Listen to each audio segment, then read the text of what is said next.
Hello, it's day 37 and I've got my rain gear on.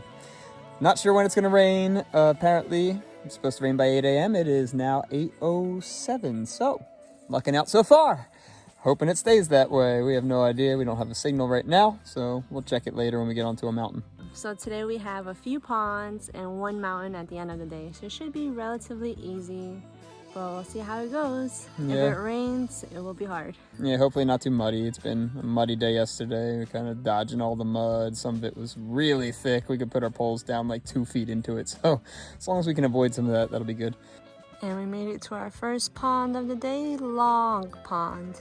It's usually a beach sometimes, but right now since the water level is so high, it's not really, just like 2 inches of sand.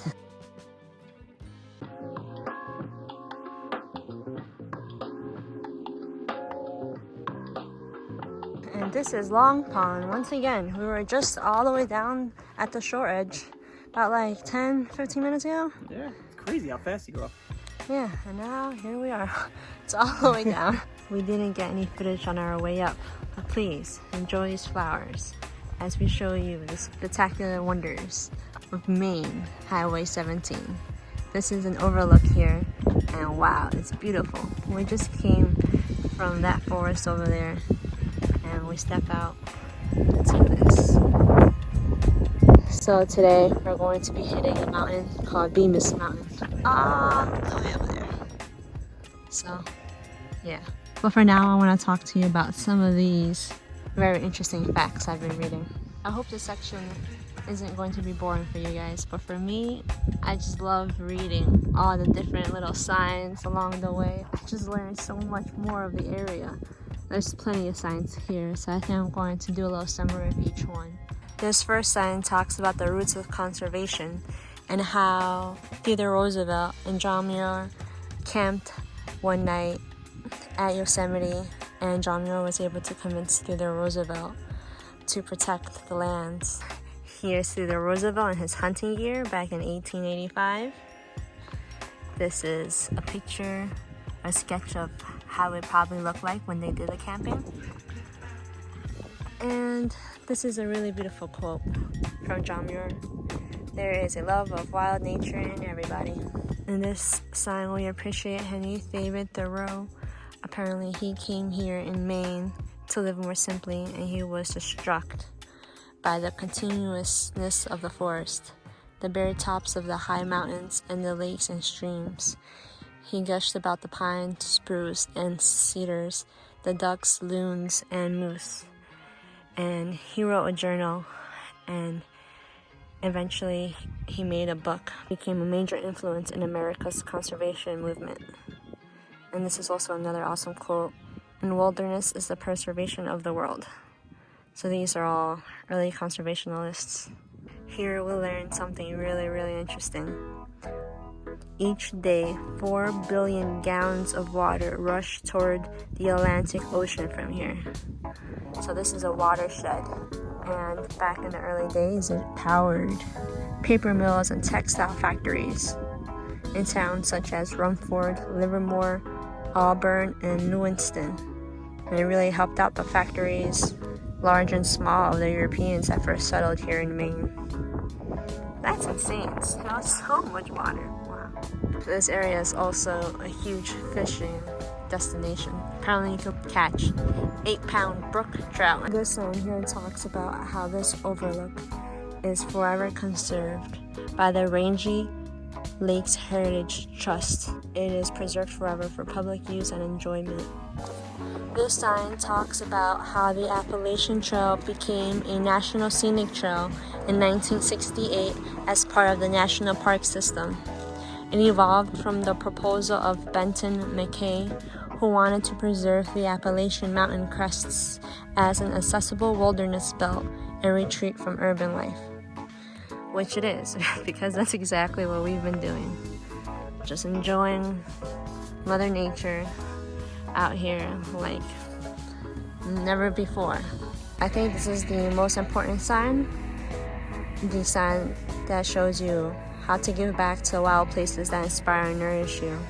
And the only reason why we have these beautiful trails is because there's volunteers that constantly maintain them. They come out and they fix the path, they cut the logs, they rebuild campfires, they fix the shelters, they make sure there's signs for us to follow. And these are all things that we call do. So I'm just going to read all these 4 paragraphs here because, you know, there's different ideas of what we could do and things I haven't even thought about that I want to do it now as well. So the first way to give back is through volunteer.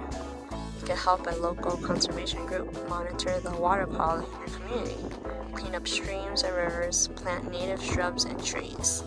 You can lend a hand, maintain trails in a nearby park, restore native species, keep track of bird populations, raise and release butterflies, become a mentor, lead walks and talks for youngsters, tap into their innate curiosity, help kids develop lifelong interests in the outdoors. You know, if we do the last part, then I'm sure we're going to be able to have these wild lands forever. You guys know how much we love loons. And here we learn that loons depend on clean lakes. A loon chick, a baby loon, eats 60 pounds of fish in June alone. That's a huge amount of fish. A family of 4 eats at least 900 pounds of fish in a 5.5-month main season, which is crazy. And they're saying that we need to keep the lakes clean, otherwise the parents aren't going to be able to see the fish, so they might not catch enough, and the fish themselves might not thrive and have those numbers to feed the loons if the lakes are dirty. There is also ways we could help with the local brook trout habitat. As you can see in the first picture, that was before the project, and the second picture is after the project. And this is to help the fish, the brook, come back. I hope you guys enjoyed the little facts here we have in Maine, Highway 17, and it wasn't too boring. But to me, I love reading all of these things. It just helps me keep a mindful just awareness of when I'm out in the wilderness, to make sure, you know, I'm following the leave no trace principles, and just to be informed to why we have these rules in place, and it's for the different animals, and you know, it's just for future generation to be able to enjoy everything that we have out here. So yeah, one last look. An awesome break back at the last ridge that you saw in the parking lot. We actually had some great trail magic. A woman was sitting there waiting for her husband who was coming northbound. She had all kinds of goodies for us. We had candy, and she was making PB&Js. We opted out of that because we have some, but we got some Gatorades and some Pop-Tarts and things. And just got to sit there and talk, and met a couple other folks. One was northbound, and another lady up here hiking with us now is southbound with us, Poppy. And she's actually going to be completing her journey in about 20 miles. This is really cool. We get to hike with her for her last portion here. She's been kind of doing sections for a while. And I believe we're coming up to, must be Bemis River. This is the one that we heard is very easy to cross. It looks it. Throw some flip-flops on, get across here. We've heard this thing was actually impassable in the past. It is a little cold. Still standing in the water right now. Pretty easy crossing today. Hasn't had any flooding rains quite a bit. Probably been maybe 4 or 5 days since any significant rains. You can see the log jam upstream that people have talked about. If you want to stay dry, you can go across those. It's a little sketchier than just coming across this right now. Trekking pole tip right here. Oh no, somebody broke their trekking pole right in there. Since Bemis Stream, we have been climbing and climbing. We're going up how much? 1,500. 1,500 feet up Mount Bemis? Yes. I think. There's 2 mountains in Mount Bemis, so it's either Bemis Mountain or South Peak. Yeah, we're gonna get up there. I think there's a shelter somewhere up in between them. We're gonna stop at.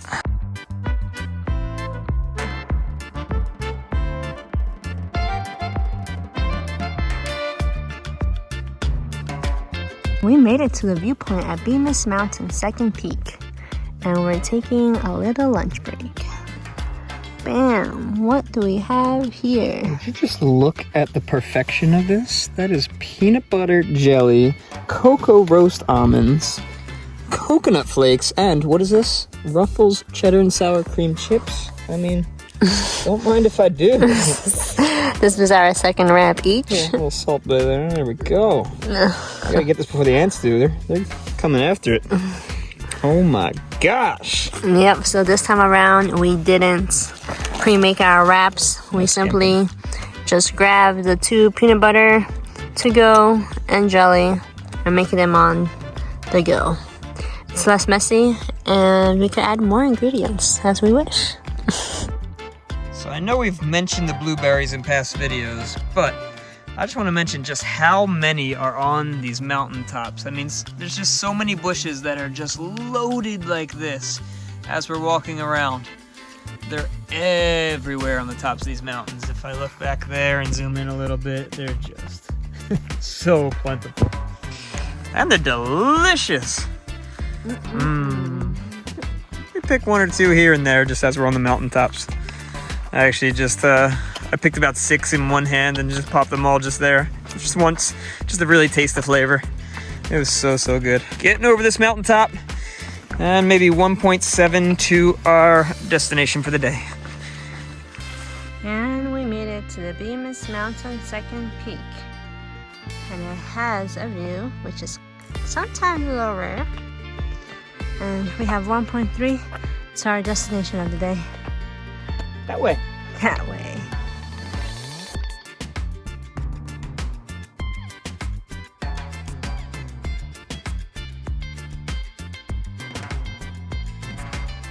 And we arrived to Bemis Mountain Lean-To.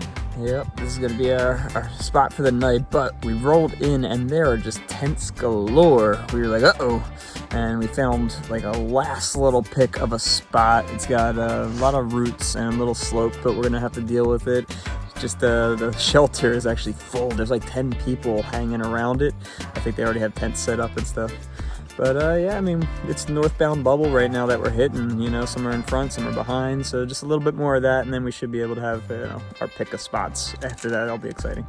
Yeah, so we were actually worried because there was comments on the Far Out app that there was no water here, but we were able to find a really nice flowing stream. So we have enough water for our dinner, for our breakfast, so we are all set to go. And the privy here is really nice. So good night, everybody. Good night.